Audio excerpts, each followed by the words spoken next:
మీరే పెట్టారు. ఎవరు పెట్టారు ఈ రూల్స్? సార్ రూల్స్ పెట్టింది ఎవరు సార్? మీరే పెట్టారు. పులివెందుల ఎమ్మెల్యే జగన్మోహన్ రెడ్డి గారు పెట్టారు ఈ రూల్స్. ఆయన రూల్స్ పెట్టారు. We are following it. కాదని చెప్పండి.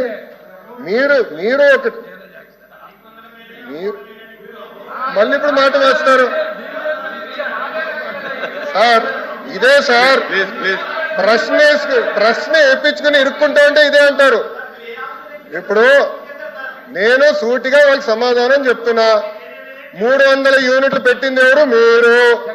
ఆప్కోస్ కి రాకుండా చేసింది ఎవరు? మీరు. భూమి ఇంత ఉంటే ఇవ్వకూడదని రూల్ పెట్టింది ఎవరు? మీరు. తిప్పి మమ్మల్ని అడుగుతారు. చాలా వింతమంది అధ్యక్ష. రూల్స్ మీరు పెడతారు, గైడ్ లైన్స్ మీరు ఫ్రేమ్ చేస్తారు. కనీసం అంత లేకపోతే ఎల్ఓపి గారు వెళ్ళండి, పాఠాలు చెప్పించుకోండి. ఎల్ఓపి గారు మంత్రిగా ఉన్నప్పుడు ఇది చాలా క్లియర్గా వచ్చింది అధ్యక్ష. రెండోది అధ్యక్ష, గవర్నమెంట్ ఆఫ్ ఇండియా ఎంతమంది పిల్లలు చదువుతున్నారనే కానీ నంబర్స్ చెప్పారు అధ్యక్ష. ప్రాసెస్ ఫాలో అయ్యాం. అర్హులందరికీ మేము ఇస్తున్నాం, దాంట్లో ఎలాంటి డౌట్ లేదు. రెండు, కొంతమంది పిల్లలకి 9,000 పడిందని గౌరవ సభ్యులు చెప్పారు అధ్యక్ష. అక్కడ ఏంటంటే అధ్యక్ష, మన ఎస్సీ విద్యార్థులకి కేంద్ర ప్రభుత్వం కూడా డబ్బులు ఇస్తుంది అధ్యక్ష. ఆ రెండు జోడించి ఆ డబ్బులు వేస్తాం అధ్యక్ష. సో మన వాటా అంటే ఆంధ్ర రాష్ట్రం వాటా మేము వేసాం అధ్యక్ష. కేంద్ర ప్రభుత్వం ఇచ్చే నిధులు కేంద్ర ప్రభుత్వం ఇస్తుంది అధ్యక్ష. దానివల్ల కొంచెం టైం డిఫరెన్స్ అనేది ఉంది అధ్యక్ష. అది వాస్తవం. About 30 to 45 days time difference ఉంది అధ్యక్ష. అంతేగాని పిల్లలకి మేము డబ్బులు వేసేది ఎలాంటి సందేహం లేదు. అర్హులందరికీ డబ్బులు ఇస్తామని ఈ సభాముఖంగా నేను తెలుపుతున్నా అధ్యక్ష. అదేవిధంగా అధ్యక్ష, రమేష్ గారు మాట్లాడుతూ నెలకి 15,000 రూపాయలు వాళ్ళు ఇచ్చారంటున్నారు అధ్యక్ష. ఇచ్చింది సంవత్సరానికి 13,000 రూపాయలు అధ్యక్ష. అది కూడా మళ్ళీ చివరి సంవత్సరంలో ఇంకొక 500 తగ్గించారు అధ్యక్ష. ఇచ్చింది 4 సంవత్సరాలు అధ్యక్ష. మేము కట్టుబడి ఉన్న కార్యక్రమానికి తప్పనిసరిగా ప్రతి సంవత్సరం తల్లికి వందనం ఎంతమంది అర్హులు ఉన్నా అంతమంది అర్హులకి ఇస్తాం అధ్యక్ష. ఇజ్రాయెల్ గారు మాట్లాడుతూ రేషన్ కార్డు లేకపోతే మీరు ఇవ్వట్లేదు అంటారు అధ్యక్ష. ఎట్లా ఇవ్వాలి అధ్యక్ష?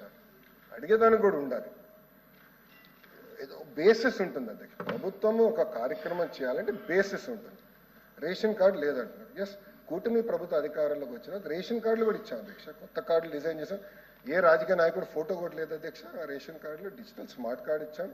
నీట్గా గవర్నమెంట్ ఆఫ్ ఆంధ్రప్రదేశ్ లోగో పెట్టి కార్డు ఇస్తున్నాం. కార్డు వచ్చిన తర్వాత అర్హులు ఎవరు ఉంటే మిస్ అయి ఉంటే తప్పనిసరిగా ఈ తల్లికి వందనం వర్తించే బాధ్యత మేము తీసుకుంటాం అధ్యక్ష. సార్ ఇంకోటి ప్లీజ్ గత ప్రభుత్వంలో ఈ పారిశుద్ధ్య కార్మికులకి ఎగ్జామ్స్ ఉండేదండి. అంటే మెమో ద్వారా గైడ్లైన్స్లో మార్చారు.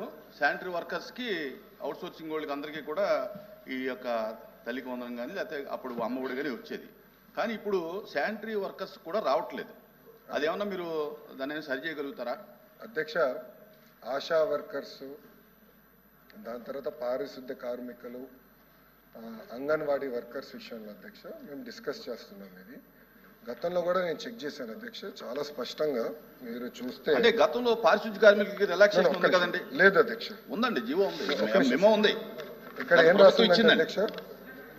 Government employment, no member in government service / pension schemes, sanitation workers and low income government employees earning below 10,000 in rural areas and 12,000 in urban areas are exempted from the ineligibility rules of తల్లికి వందనం. మేము ఇచ్చాం అధ్యక్ష.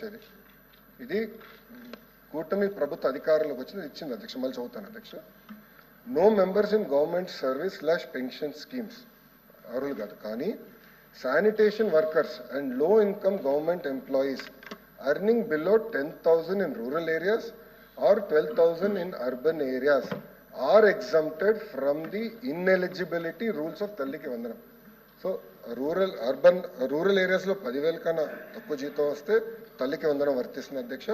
అర్బన్లో 12,000 రూపాయల కన్నా తక్కువ వస్తే జీతం తల్లికి వందనం వర్తిస్తుంది అధ్యక్ష.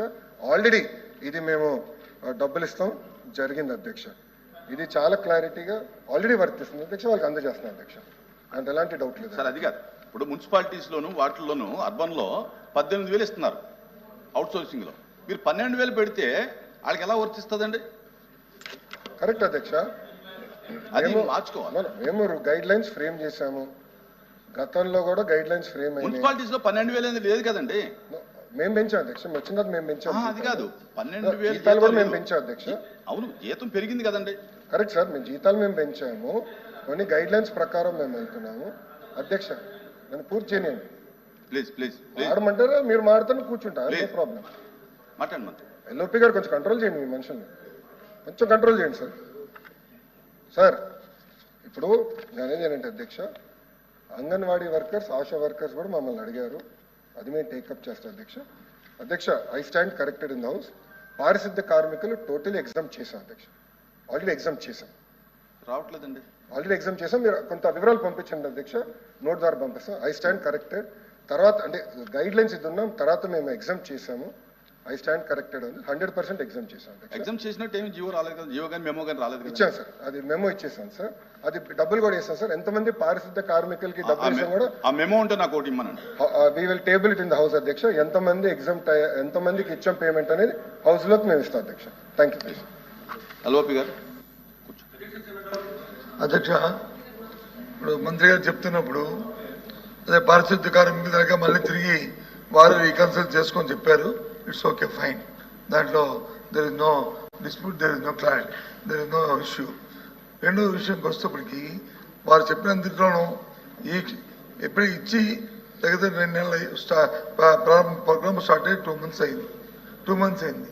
ఈ వాటికి ఉన్న రాష్ట్రంలో ఉన్న ఏదైతే మీరు ఏ సంఖ్యకి ఇచ్చారు,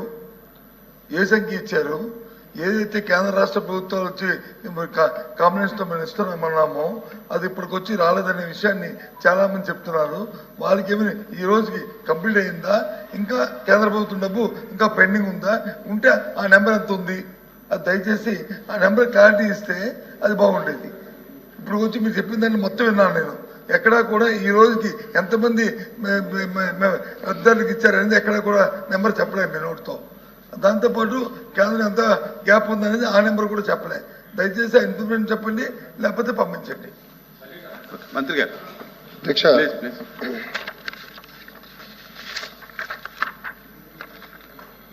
అధ్యక్ష తల్లికి వందనం జియో 26 అధ్యక్ష, 12/6/2025లో పేజ్ నెంబర్ 4 అధ్యక్ష హౌస్లో సబ్మిట్ చేస్తున్నా. దాంట్లో చాలా స్పష్టంగా anyone among the household members employed in any central state government service PSU or getting government pension post retirement are not eligible. Sanitation workers are exempted in totality అధ్యక్ష. నేను కొంచెం misread చేశాను, మై అపాలజీస్ అధ్యక్ష. Sanitation workers are exempted and all employees getting less than 10,000 salary per month in rural areas and less than 12,000 month in urban areas are exempted. Sanitation workers కి 100% exemption ఇచ్చారు అధ్యక్ష. జియో మీకు ఇప్పుడే దానికి 12,000 10,000 అనే other employees అధ్యక్ష, other employees అధ్యక్ష. ఇది ఇప్పుడు నేను హౌస్ కి ఇస్తాను. అదేవిధంగా అధ్యక్ష గౌరవ ఎల్ఓపి గారు అడిగారు అధ్యక్ష, కేంద్ర ప్రభుత్వ ఎగ్జాక్ట్ నంబర్స్ నా దగ్గర లేదు అధ్యక్ష, దాని గురించి నేను ఎల్ఓపి గారు పంపిస్తాను. కేంద్ర ప్రభుత్వం నుంచి రావాల్సిన నిధులని వచ్చేసినాయి అధ్యక్ష. ఇప్పుడు అధ్యక్ష మేము ఒకటి డిస్కషన్ చేస్తున్నాం, ఫైనాన్స్ మంత్రి గారు కూడా ఉన్నారు. ఆశా వర్కర్సు, అంగన్వాడీ వర్కర్సు వచ్చి నన్ను కలిసారు అధ్యక్ష. అది కూడా మమ్మల్ని కూడా ఎగ్జామ్ చేయమని వాళ్ళు కోరుతాం జరిగింది అధ్యక్ష. మేము తప్ప